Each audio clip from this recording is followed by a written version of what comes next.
थांबा ना महाराज, आले मारून दे. नमस्कार मंडळी, आज आहे गुढीपाडवा आणि या शुभ दिवशी आम्ही निघालो एक खास प्रवासाला, मढी आणि सावर गावाला. पण प्रवास इतका सोपा नव्हता हो.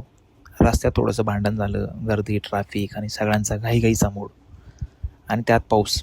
पण म्हणतात ना, प्रवासात मजा असते, फक्त थोडं पेशन्स लागतो. सुरुवातीला आम्ही पोहोचलो मढीला. तिथे घेतलं कानिफनाथ बाबा यांचं शांत आणि प्रसन्न दर्शन.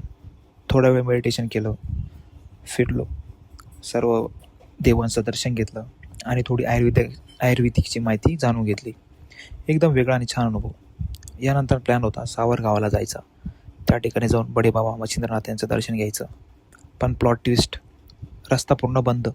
मग काय, लांबून दर्शन घेतलं आणि मनातून नमस्कार करून परतीचा प्रवास सुरू केला. थोडी धावपळत, पण शेवटी खूप पॉझिटिव्ह वाईब्स मिळाल्या. अशा छोट्या छोट्या गोष्टींमुळेच प्रवास लक्षात राहतो. तुमचा गुढीपाडवा कसा साजरा झाला कमेंट करून नक्की सांगा.